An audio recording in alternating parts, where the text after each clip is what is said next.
Ladies and gentlemen, welcome back to the channel, and today is the day the official reveal for Battlefield 6 is finally upon us. The trailer itself looks pretty good. Of course, we are talking about the campaign and them setting up the story and the world and everything like that, but unlike with the COD franchise, the world and the story actually matter within Battlefield because it's not like 1 month into the game's life cycle there's going to be a bunch of cartoon characters and Nicki Minaj and Snoop Dogg and the Ninja Turtles running around.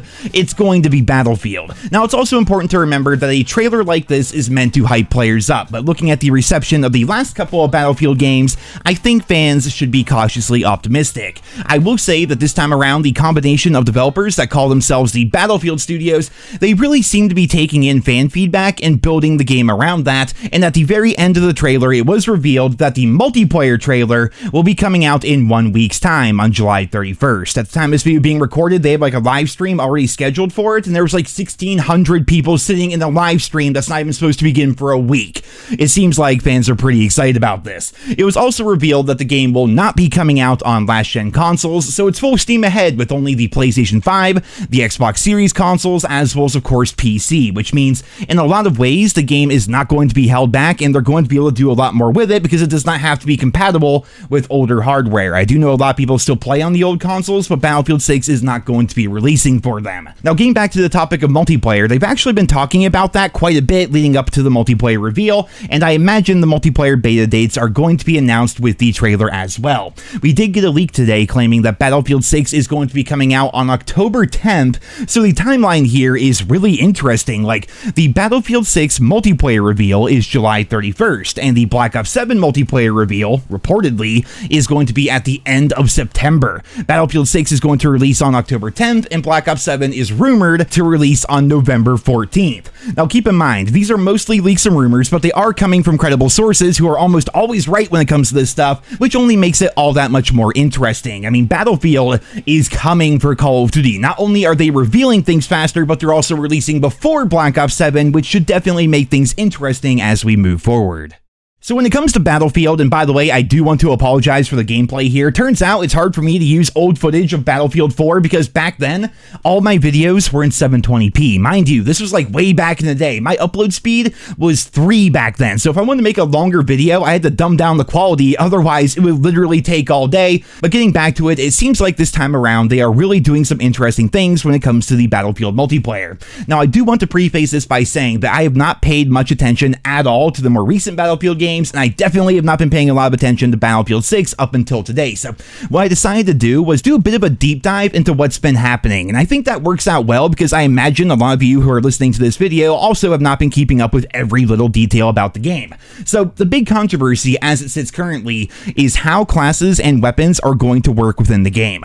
Battlefield historically is a class-based game, and weapons are locked to that specific class. I mean, the Assault class uses rifles, Engineers use SMGs, Supports use LMGs, and Recon uses snipers, right? It's all pretty simple. It's what's always kind of been like. Well, this time around, they went into Battlefield 6 with the idea of players being able to use whatever weapons they want on whichever class they want, and there was a lot of pushback in regards to that. And in response to the criticism, Battlefield Studios have announced that the multiplayer beta will allow players to try out both ways of playing, and they've also made a number of blog posts kind of describing how they envision the system working.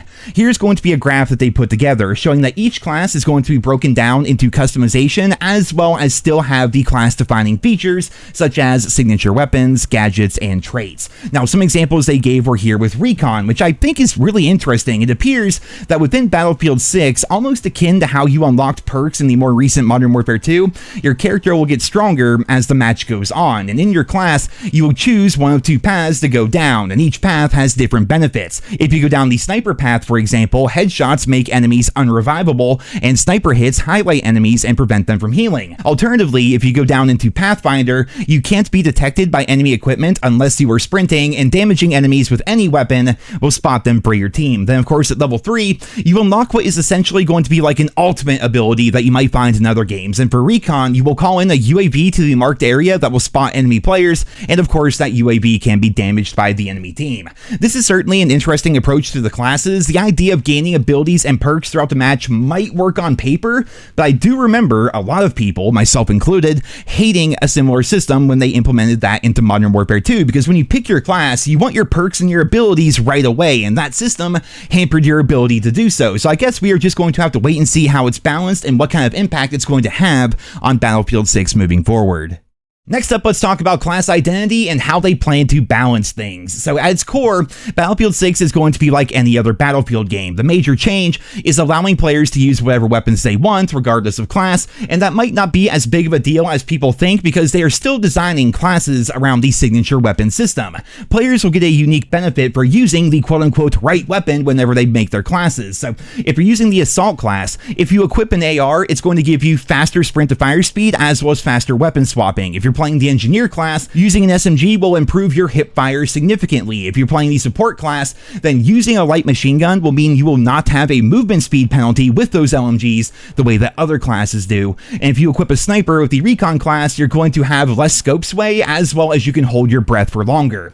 I think that by having the signature weapon system like this, players are still going to be incentivized to use the correct weapon type, but also still have the freedom to try other things out. So if you want to use an assault rifle while playing as Support, for example, I mean, that's fine, but light machine guns essentially have the same mobility as rifles within that class, meaning you're giving up some firepower. Recon players can use SMGs, but they get no additional benefit. It's all about the give and take, and honestly, I'm interested to see how this might play out during the beta. I actually just can't wait to play because it's been so long since I've played a Battlefield game. On top of that, we have the signature traits as well as signature gadgets. The traits are going to be things that make the class feel even more unique and give them a proper niche within the game. So for the Assault class, you're going to get enhanced mobility, things like reduced fall damage and no movement speed penalty after falling. The idea of the Assault class is to be what it sounds like, an assault class, right? Kind of the tip of the spear when it comes to fighting and everything. When it comes to the Engineers, they're going to have resistance to explosive damage, which makes sense because they're going to have a built-in flak jacket essentially for the class that revolves around SMGs and destroying vehicles. For the Support players, in addition to resupplying your team with ammo, Support players are also going to be able to revive other players faster while standing still, and they're still working on that. They're still not quite sure what they want to do with that. And then when it comes to Recon, they get a perk called Aim Spotting, which will automatically spot enemies that you are aiming down sight at. Now, of course, Battlefield will not be Battlefield without gadgets, and the Assault class is going to have an Adrenaline Injector, which is kind of like a field upgrade. So when you use it, you essentially get Tac Mask and Flak Jacket, and you can have faster sprint and louder enemy footsteps for a short period of time. The Engineers, of course, will have the Repair Tool, which will always be available to Engineer players. They're always going to have it on their person. The Support players are going to have a supply bag where you throw that down on the ground and it's either going to heal allies or give them ammo. I find that interesting. And then the Recon class is going to have a motion sensor, which will just reveal the immediate area like any motion sensor has in the history of video games. Obviously, it's going to be pretty good if you're in a building or near objectives or whatever. So it certainly does sound to me like the classes are going to be unique and have their own specific niches and everything. It's just a matter of how well they balance it and what the community reception is going to be.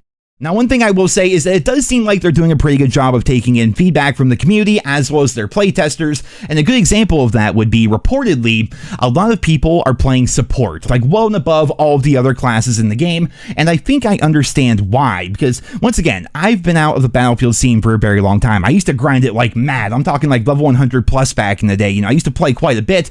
But since when is Assault no longer the medic class? Like, when was that changed, right? Like in Battlefield 4, the Assault class was still the rifle class, but you also had access to a medic bag as well as defibs to revive players. Engineers were the exact same as they are now. Support was more for ammo and stuff like that. And then, of course, Recon was Recon. It was the sniper class, essentially, right? And it seems like, and maybe they changed this a while ago, I don't know, but it seems like they took the old medic and support roles from like Battlefield 3 and 4 and combined them together, right? And so now the Assault class almost feels like a generic soldier who just uses assault rifles and has like good weapon handling and movement abilities. Like, I don't know, maybe the idea was way too many people were playing Assault because not only did they have access to ARs, but they also had healing and they could bring back friendlies, and therefore it was an incredibly strong class, and maybe other people weren't playing the other classes nearly as much. I don't know. I've been out of the scene for a very long time, but it has been interesting to learn about all this. And again, the trailer does look freaking good, and the multiplayer reveal is exactly 1 week away. And from what I've been reading, it does seem like they're doing a lot of work on the classes responses this time around, and they're definitely in tune with the community when it comes to taking in feedback,